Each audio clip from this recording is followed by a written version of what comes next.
प्रिय छात्रों, नवांकुर डिजी लेसन्स में मैं शंभू सिंह रघुवंशी आपका स्वागत करता हूँ। छात्रों, आज हम कक्षा 12 हिंदी सामान्य के अंतर्गत पाठ 19 पुस्तक के बारे में पढ़ेंगे। ये पाठ लिखा है देवेंद्र दीपक ने।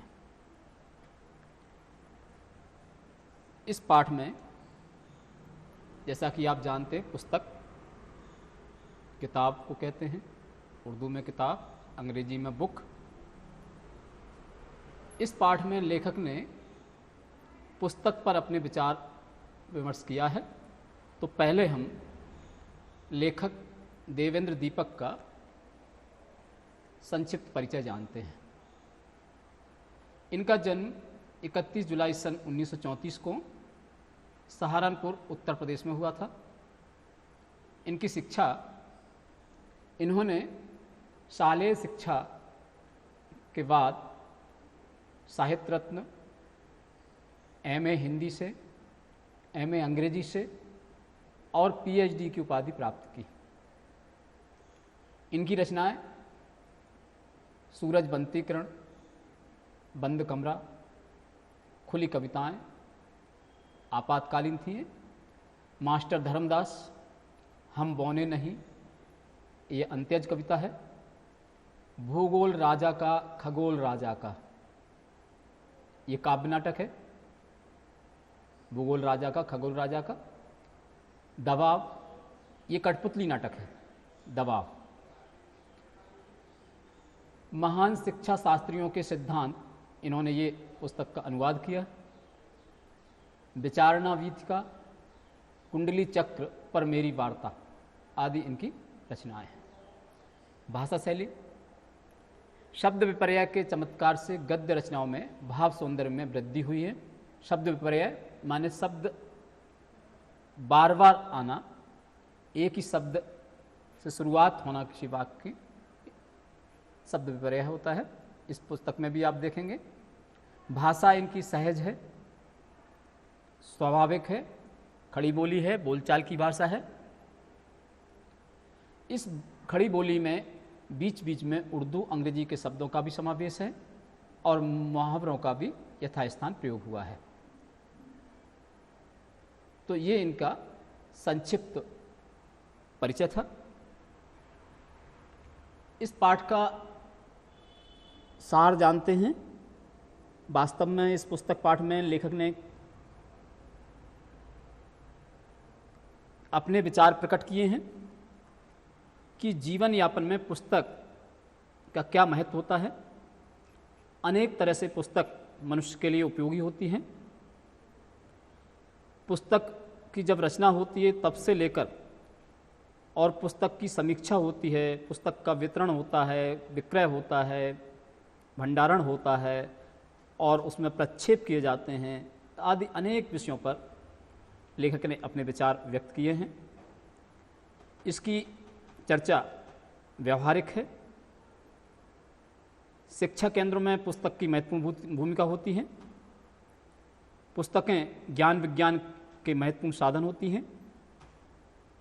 वे संस्कृति और सभ्यता का प्रदर्शन करती हैं और उनकी सृजन यात्रा में साथी ही नहीं होती बल्कि प्रेरणा का कार्य भी पुस्तकें करती हैं।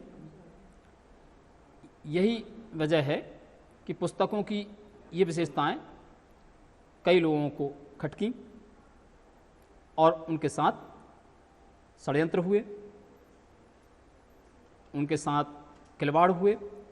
षड्यंत्र ऐसे कि पुस्तकालय को जला दिया गया, षड्यंत्र ऐसे कि पुस्तकों में प्रक्षेप किए गए, माने उसमें जो लिखा हुआ है उसमें बदलाव कर दिया गया, परिवर्तन कर दिया गया, उसकी मूल बातों को हटा दिया गया, अन्य बातों उसमें जोड़ दी गई आदि इत्यादि। ये इस तरह के कृत्य पुस्तकों के साथ हुए। पुस्तकों को जलाना घोर अन्याय है, अपराध है। लेकिन अंत में लेखक इस पाठ में ये भी कहना चाहता है कि पुस्तकें अपने महत्व कभी खो नहीं सकती। भले ही सूचना क्रांति का दबदबा हो, और इसमें पुस्तकें आज भी उपयोगी हैं और भविष्य में भी उपयोगी रहेंगी। उनके पाठक समाप्त नहीं होंगे। जीवन में पुस्तक हमेशा उपयोगी बनी रहेंगी। ये इस पाठ में लेखक ने अपने विचार व्यक्त किए हैं। शुरुआत में होता है यात्रा में पुस्तक, पुस्तक में यात्रा, यों यात्रा में यात्रा। यात्रा में पुस्तक उपयोगी होती है। जिस स्थान पर आप जा रहे हैं उसके बारे में जानकारी पुस्तक के द्वारा प्राप्त हो जाती है। पुस्तक पढ़ते समय किसी स्थान का यात्रा भी हो जाती है, उस स्थान के बारे में जानकारी हो जाती है। यानी यात्रा में पुस्तक जिस प्रकार सहयोगी होती है और पुस्तक पढ़कर किसी स्थान विशेष के हम कल्पना भी कर सकते हैं, जानकारी प्राप्त कर सकते हैं। तो इस तरह से पुस्तक में यात्रा और यात्रा में पुस्तक, यूँ यात्रा में यात्रा, मतलब एक तरह से पुस्तक हमें हर प्रकार से सहायक होती है। पुस्तक रची जाती है, उन्हें लिखी जाती है, सृजन किया जाता है। पुस्तकें छापी जाती हैं, पहले लिखी जाती हैं जिसे पांडुलिपि कहते हैं, फिर उनकी छपाई होती है, फिर पुस्तकें विमोचित की जाती हैं, माने उनका अनावरण किया जाता है, माने पाठकों के बीच लाई जाती है। फिर पुस्तकें बेची जाती हैं, पुस्तकें बेची जाती हैं बुक सेलर के माध्यम से, पुस्तकें बेची जाती हैं हाथ ठेले के माध्यम से भी, ढेले लगाकर पुस्तकें बेची जाती हैं रद्दी के भाव में भी, पुस्तक खरीदी जाती है, पुस्तकें भेंट की जाती हैं, गिफ्ट में दी जाती है, उपहार में दी जाती है, पुस्तक मांगी जाती है, पढ़ने के लिए कुछ लोग मांग लेते हैं, पुस्तकें चुराई जाती हैं, पुस्तकालय में जाते हैं कुछ लोग पुस्तकों को चुरा लेते हैं, और भी कहीं से पुस्तकें दबाई जाती हैं। कुछ पुस्तकें ऐसी होती हैं जो मांग कर ली और उसको रख ली, वापस नहीं की, यानी पुस्तकें दबाई जाती हैं। और सब ये जो इतने भी कार्य होते हैं, चुराना, दबाना, मांगना, भेंट करना, खरीदना, बेचना, विमोचित, छापना, रचना, ये सब क्यों? अंततः पुस्तक पढ़ी जाती है, पढ़ने के लिए ये सब किया जाता है। तो पुस्तक चाहे मांग के पढ़ी जाए, दबा कर पढ़ी जाए, भेंट कर में प्राप्त हो उसमें पढ़ी जाए, अंततः पुस्तक पढ़ने के लिए सब कार्य किए जाते हैं। पुस्तकों के साथ राजनीति भी होती है। रातों रात कोई पुस्तक महत्वपूर्ण हो जाती है। यदि आपकी पहुंच पकड़ अच्छी है तो सामान्य सी पुस्तक को महत्वपूर्ण मान लिया जाता है, बना दिया जाता है, इसका प्रचार प्रसार इतना किया जाता है। रातों रात कोई पुस्तक अछूत बन जाती है, उसको प्रतिबंध लगा दिया जाता है। कुछ विचार उसमें जो लोगों को समझ में नहीं आए उस प्रतिबंधित कर दिया जाता है। रातों रात कोई पुस्तक पुरस्कृत हो जाती है, रातों रात मतलब पुस्तक को पुरस्कार भी मिल जाता है। ये सब राजनीति के शिकार हो जाती है। रातों रात कोई पुस्तक तिरस्कृत हो जाती है, तिरस्कार करने योग्य बना दी जाती है। उनके साथ मतलब राजनीति की जाती है पुस्तकों के साथ। एक दिन पढ़ते हैं कि अमुक पुस्तक प्रतिबंधित कर दी गई, ऐसा भी आता है सुनने में। कई लेखकों की पुस्तकें प्रतिबंधित कर दी गई थी, जैसे प्रेमचंद का नाम सुना होगा आपने, अंग्रेजों के शासनकाल में उन्होंने कुछ पुस्तकें लिखी जो अंग्रेजों को नागवार लगी, उन्होंने उनको प्रतिबंधित कर दिया। वर्तमान में भी कभी कभी पुस्तकें प्रतिबंधित कर दी जाती हैं। एक दिन पढ़ते हैं कि अमुक पुस्तक जला दी गई, पुस्तकें जलाने की घटना भी होती हैं। तो ये पुस्तकों के साथ षड्यंत्र ऐसे होते रहते हैं। ये पुस्तकालय विश्व के बड़े पुस्तकालय की एक झलक। और पुस्तकों के साथ षड्यंत्र में देखिए आप नालंदा विश्वविद्यालय। नालंदा विश्वविद्यालय के बारे में कहा जाता है प्राचीन काल में नालंदा विश्वविद्यालय शिक्षा का बड़ा केंद्र था। इसमें 10,000 विद्यार्थी और 1500 आचार्य थे। 10,000 विद्यार्थी पढ़ा करते थे नालंदा विश्वविद्यालय में। 1500 आचार्य यहाँ पर शिक्षा देते थे। यहाँ पर बौद्ध दर्शन, इतिहास, वेदशास्त्र, हेतु विद्या, न्यायशास्त्र, व्याकरण, दर्शन शास्त्र, चिकित्सा शास्त्र, ज्योतिष शास्त्र, निरुक्त आदि अनेक विषयों का शिक्षण कराया जाता था। यहाँ जो आचार्य थे, आचार्य शीलभद्र, नागार्जुन, धर्मकीर्ति, ज्ञानश्री, बुद्धभद्र, गुणमती, स्थिरमती, सागरमती जैसे प्रख्यात आचार्य नालंदा विश्वविद्यालय में अपनी सेवाएं देते थे।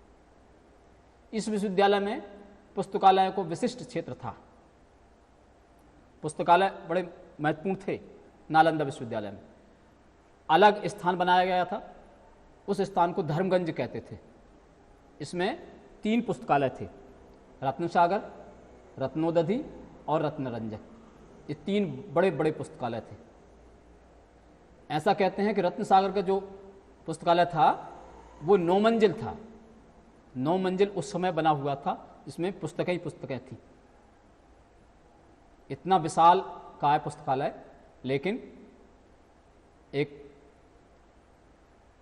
पागल कहें उस व्यक्ति को, इतिहास में बख्तियार खिलजी, उस समय का एक आक्रामक, जिसने आकर नालंदा विश्वविद्यालय के इन पुस्तकालयों में आग लगवा दी और इन्हें आग के हवाले कर दिया। सोचिए पुस्तकों की कितनी बड़ी हानि हुई होगी कि 9 मंजिल जो पुस्तकालय हो, ऐसे 3 पुस्तकालय हों और उन तीनों पुस्तकालयों में कितनी सारी पुस्तकें होंगी, उनमें कितने सारे ज्ञान की बातें होंगी, वो सारा अग्निकांड में जलकर नष्ट हो गया हमेशा के लिए। विश्व की अमूल धरोहर हमेशा के लिए नष्ट हो गई, अमूल ग्रंथ सदा के लिए भस्म हो गए। ये देखिए नालंदा विश्वविद्यालय के कुछ अवशेष चित्र हैं। ये यहीं नालंदा विश्वविद्यालय में, इसमें आप देखेंगे कि धर्मगंज नामक एक क्षेत्र था जहाँ पर 3 पुस्तकालय थे और उन तीनों पुस्तकालयों को बख्तियार खिलजी द्वारा आग के हवाले करवा दिया गया और पुस्तकें जो कि लेखकों द्वारा लिखी गई, जो उन आचार्यों द्वारा अपने अनुभव उसमें लिखे गए, वो हमेशा हमेशा के लिए नष्ट हो गए। तो कितनी बड़ी क्षति ये विश्व धरोहर की हुई। लेकिन इसके बाद भी पुस्तक का संसार समाप्त नहीं हुआ। जैसे कमरे को प्रकाश देने के लिए रोशनदान की आवश्यकता होती है, इसी तरह से दिमाग को रोशन करने के लिए पुस्तक की आवश्यकता होती है। बिना रोशनदान के कमरे में अंधेरा हो सकता है, ऐसे दिमाग का एक्सरसाइज करने के लिए पुस्तक बहुत महत्वपूर्ण है। हर पुस्तक को उसका पाठक मिलना चाहिए। लेखक जब लिखता है पुस्तक तो वह सोचता है किसी पाठक तक उसके विचार पहुँचें, उसे उसका पाठक मिलना चाहिए और जो पाठक चाहता है उसको वह पुस्तक मिलनी चाहिए, जिस तरह के उसके विचार चाहता है कैसी पुस्तक उसे मिलना चाहिए। ये हर हालत में जिम्मेदार हो कि जैसा पाठक है उसको उसके अनुरूप पुस्तक मिलना ही चाहिए और हर पाठक को पुस्तक मिलना चाहिए और हर पुस्तक को उसके पाठक मिलना चाहिए। तो आइए अब इस पाठ के प्रश्नोत्तरों के बारे में जानते हैं। और ये क्या हो गया?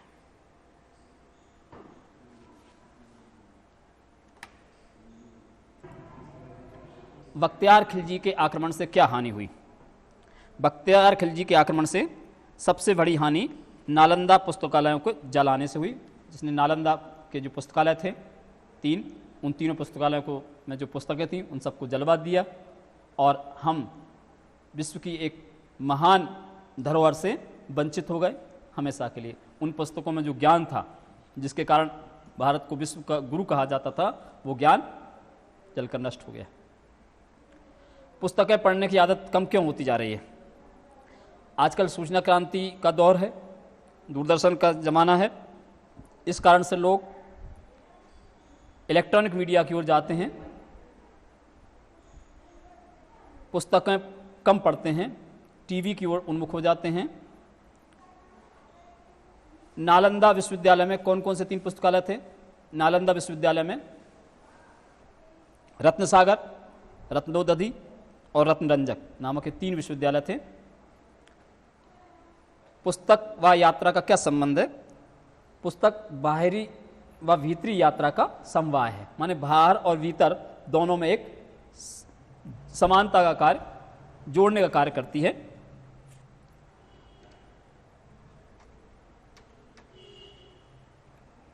दीर्घ उत्तर ये प्रश्न देखते हैं। नालंदा विश्वविद्यालय की विशेषताएं लिखिए। जैसा कि यही बताया, नालंदा विश्वविद्यालय में पुस्तकालय का एक विशिष्ट क्षेत्र था, जिसे धर्मगंज कहते थे। इस धर्मगंज में 3 पुस्तकालय थे, रत्नसागर, रत्नोदधि, रत्नरंजक रत्न सागर इसमें 9 मंजिल था। बख्तियार खिलजी ने अपने आक्रमण में इस पुस्तकालय को जलाकर नष्ट कर दिया और इस अग्निकांड में अमूल्य ग्रंथ हमेशा हमेशा के लिए जलकर खाक बन गए। ये नालंदा विश्वविद्यालय के साथ एक बहुत बड़ी दुर्घटना हुई। अगला प्रश्न है, पुस्तकें किन षड्यंत्रों की शिकार होती हैं? पुस्तकें कई षड्यंत्रों का शिकार होती हैं, राजनीति का शिकार हो जाती हैं। कुछ पुस्तकें रातों रात पुरस्कृत हो जाती हैं, कुछ पुस्तकें रातों रात तिरस्कृत हो जाती हैं, कुछ पुस्तकों में प्रक्षेप कर दिए जाते हैं, यानी कि उसमें जो लिखा हुआ है उस मूल बात को बदल देना, उसमें कुछ गलत बात जोड़ देना या कुछ अलग ढंग से उसकी व्याख्या कर देना, ये प्रक्षेप भी पुस्तकों में होते हैं। कुछ पुस्तकें प्रतिबंधित कर दी जाती हैं। इस तरह से पुस्तकें राजनीतिक, सामाजिक षड्यंत्रों का शिकार हो जाती हैं, चालाक लोगों का शिकार बन जाती हैं। लेखक के अनुसार पुस्तक की समीक्षा किस प्रकार की जाती है? लेखक के अनुसार पुस्तक की समीक्षा प्रायोजित होती है, माने पूर्व से निश्चित होती है। इसमें व्यक्ति अपने चाहने वालों से अपनी मनचाही बात कहलवाना चाहता है और पुस्तक समीक्षा करने वाला भी पुस्तक में जो लिखी है बात उसकी बात कम करके जो नहीं लिखी उसकी बात ज़्यादा करता है। कुछ लोग पुस्तक की समीक्षा बेबाक करते हैं। इस तरह से ये अनावश्यक लंबी भूमिका बांध देते हैं, जो मूल बात है उसको दरकिनार कर देते हैं। इस तरह से पुस्तक की समीक्षा करते हैं। ऐसी समीक्षा करना ठीक नहीं है। पुस्तकों को जलने से होने वाली क्षति का वर्णन कीजिए। पुस्तकों के जलने से बहुत बड़ा नुकसान होता है। ज्ञान का अपार भंडार जलकर हमेशा के लिए नष्ट हो जाता है। जो रचनाकार रचना करता है, साधना करता है, उसने साधना से जो निष्कर्ष निकालता है वो उस पुस्तक में लिखा जाता है, लेकिन उसका निष्कर्ष हमेशा के लिए राख बन जाता है, क्योंकि पुस्तक जल जाती है। लोग उसके बारे विचारों को जान नहीं पाते हैं। कितने शोध किए जाते हैं वो निष्फल हो जाते हैं, क्योंकि शोध करने के बाद पुस्तक लिखी जाती है और वो शोध सारे निष्फल हो जाते हैं, वो अपने फलीभूत नहीं हो पाते हैं।